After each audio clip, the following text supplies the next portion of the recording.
Assalamualaikum warahmatullahi wabarakatuh.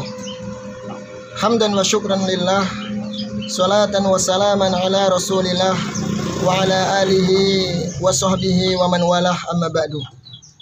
Baik teman-teman semuanya, rahimani wa rahimakumullah. Alhamdulillah, di kesempatan kali ini kita kembali bertemu untuk berbagi faedah. Ada yang bertanya bahwasannya bagaimana hukum meminta doa kepada orang lain atau orang yang soleh, yang kita anggap orang yang bertakwa, yang menjaga sholat 5 waktu, yang menjaga perintah-perintah Allah Azza wa Jalla dan menjauhi larangannya. Baik, secara umum bahwasannya tawassul, meminta doa kepada orang yang soleh, akidah Ahlussunnah wal Jamaah mengatakan perkara yang masyru', perkara yang diperbolehkan bahkan dianjurkan. Banyak dalil-dalil yang menegaskan tentang masalah ini. Namun di sana ada rincian yang sangat bagus sekali yang diutarakan oleh Syekh Utsaimin rahimallahu taala dalam syarah Riyadhus Shalihin, ya, di jilid yang ketiga. Beliau mengatakan bahwasannya thalabud doa minal ghair fihi salah satu aqsam. Jadi minta doa kepada orang lain itu terbagi menjadi 3 macam. Ya teman-teman ya, perhatikan. Minta doa kepada orang lain itu ada 3 macam. Yang pertama, ya, talabud doa minal ghair, ya, li ajli masalihil muslimin, yaitu meminta doa kepada orang lain untuk maslahat segenap kaum muslimin. Artinya tidak untuk kepentingan pribadi. Dia memohon, ya, meminta doa kepada orang yang soleh. Nah, doa ini untuk kemaslahatan kaum muslimin.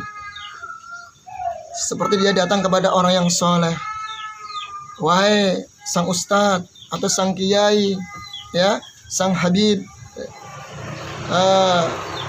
doakanlah kepada Allah Subhanahu wa taala agar Allah menurunkan hujan untuk kita semuanya, untuk maslahat bersama, untuk maslahat, ya, agar kita tidak kekeringan, untuk maslahat binatang ternak, ya, tumbuhan dan semuanya, ya, ini semua ini diperbolehkan. Fahadalah ba'sabi, ya, fahadalah ba'sabi, ini tidak mengapa.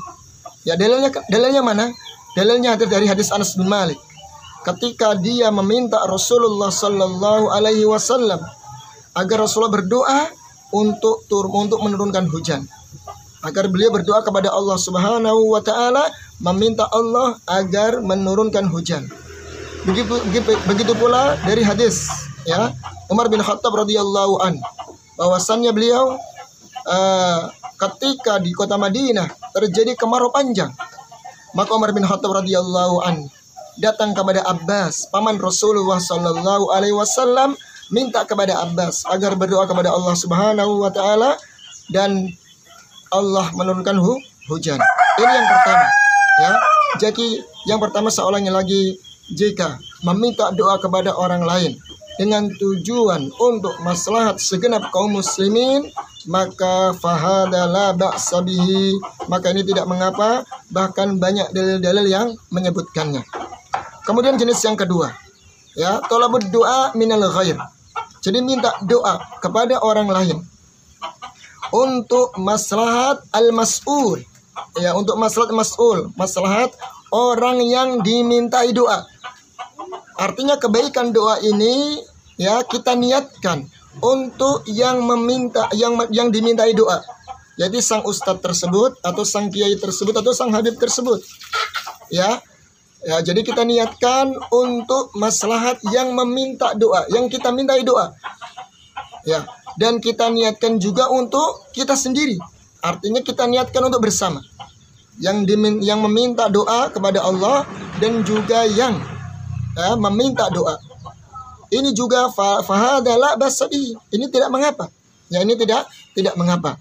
Karena dalam sebuah hadis Rasulullah SAW bersabda, "Ma min muslim yad'uhu li akhihi bi dhahril ghaib, ya, illa qala al-malak falaka mislu." Jadi tidaklah seorang muslim berdoa kepada Allah Subhanahu wa taala tanpa sepengetahuan dia, maka malaikat mengatakan, maka kau juga mendapatkan bagian daripada doa tersebut. Ya, jenis yang kedua, minta doa kepada orang lain dengan tujuan maslahat bersama. Ya, jadi yang meminta doa menginginkan doa ini untuk kebaikan orang yang dimintai doa. Bahkan juga dia meniatkan juga untuk dirinya. Maka ini juga tidak mengapa ya, masuk dalam kategori saling tolong menolong ya di antara kaum muslimin. Baik, sekarang jenis yang ketiga. Ya, jenis yang ketiga adalah thalabud du'a minal khair. Meminta doa kepada orang lain namun tujuannya limaslahati nafsi faqat, ya, dengan tujuan untuk maslahat dirinya saja. Dan ini perkara yang diperselisihkan oleh para ulama. Ya. Wa ba'duhum ajazahu wa ba'duhum la yajuz. Sebagian ulama membolehkan, sebagian ulama tidak membolehkan. Syekhul Islam Ibnu Taimiyah rahimallahu taala menjelaskan. Ya, menjelaskan. Beliau mengatakan fahadha la yanbaghi. Ini sepantasnya tidak dilakukan.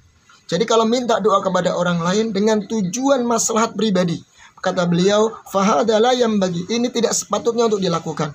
Beliau tidak mengatakan haram, wahai teman-teman sekalian. Tidak mengatakan haram. Namun hanya saja beliau mengatakan fahadha la yanbaghi. Sepatutnya tidak dilakukan. Kenapa? Ada sisi ya dampak keburukan yang ada terjadi pada kondisi seperti ini. Ya, sisi buruknya, dampak buruknya bisa terjadi kepada orang yang meminta doa. Artinya orang yang meminta doa ini akhirnya apa? Ta'alluq ilan nas. Dia senantiasa bergantung kepada manusia. Senantiasa minta kepada manusia walaupun minta didoakan. Kenapa dia tidak minta kepada Allah Subhanahu wa taala? Memohon kepada Allah Subhanahu wa taala secara langsung. Ya, secara langsung. Sehingga akan menjadikan kebiasaan dia, ketergantungan dia memohon doa kepada orang lain, meminta kepada orang lain. Fahada min naqsi tauhidihi. Ini termasuk cacatnya atau kurangnya tauhid dia kepada Allah Subhanahu wa taala, ya.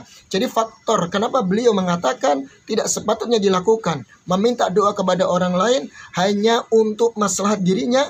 Kenapa? Ada dampak buruknya. Faktor buruknya adalah akhirnya orang yang meminta doa tersebut senantiasa bergantung kepada orang lain, meminta kepada orang lain sehingga dia lemah tauhidnya kepada Allah Subhanahu wa taala. Ini sisi yang pertama, ditinjau dari orang yang meminta. Adapun yang kedua, kata beliau, ditinjau dari orang yang dimintai doa, yaitu sang orang yang soleh tersebut, sang kiai tersebut, sang ustadz tersebut. Dikhawatirkan orang soleh yang senantiasa dimintai doa tersebut akhirnya huwa ghururun ala nafsi. Dia merasa dia tertipu dengan dirinya. Dia bangga diri. Dia merasa banyak orang yang meminta doa kepadanya. Kemudian dia merasa bangga diri. Ini doa saya itu loh. Saya itu walau manusia yang doanya mustajab. Ya, di sisi Allah. Saya orang yang paling dekat kepada Allah. Sehingga dia tertipu dengan amalannya dan merasa bangga dengan dirinya. Dan ini bisa merusak tauhid dia juga. Maka dari sisi inilah Syekhul Islam Ibnu Taimiyah mengatakan fahadha la yanbaghi. Ini tidak sepatutnya dilakukan. Walaupun secara umum boleh, ya, secara umum boleh, tapi hendaknya seorang muslim ya senantiasa memperbaiki dirinya, mendekatkan diri kepada Allah Subhanahu wa taala, meminta doa kepadanya. Ini menunjukkan ketundukan dia, hinanya dia di hadapan Allah Subhanahu wa taala, dan Allah sangat sayang kepada hambanya jika hambanya meminta kepadanya. Allah berfirman, "Wa idza sa'alaka ibadi anni fa inni qarib." Jika hamba-hambaku bertanya kepadamu wahai Muhammad, maka katakanlah sesungguhnya saya itu dekat. Ujibu da'watad da'i idza da'an. Maka saya akan kabulkan doa orang yang berdoa kepadaku. Ya, orang yang berdoa kepadaku. Semoga yang sedikit ini bermanfaat bagi kita semuanya. Jadi secara umum bahwasanya meminta doa kepada orang lain ini diperbolehkan. Namun ada rincian yang bagus yang dijelaskan oleh Syekh Muhammad bin Shalih Al-Utsaimin rahimallahu taala. Teman-teman bisa merujuk kepada kitab tersebut, Syarah Kitab Riyadhus Shalihin jilid yang ketiga. Semoga bermanfaat. Subhanakallahumma wa bihamdik asyhadu an la ilaha illa anta astaghfiruka wa atubu ilaik. Wassalamualaikum warahmatullahi wabarakatuh.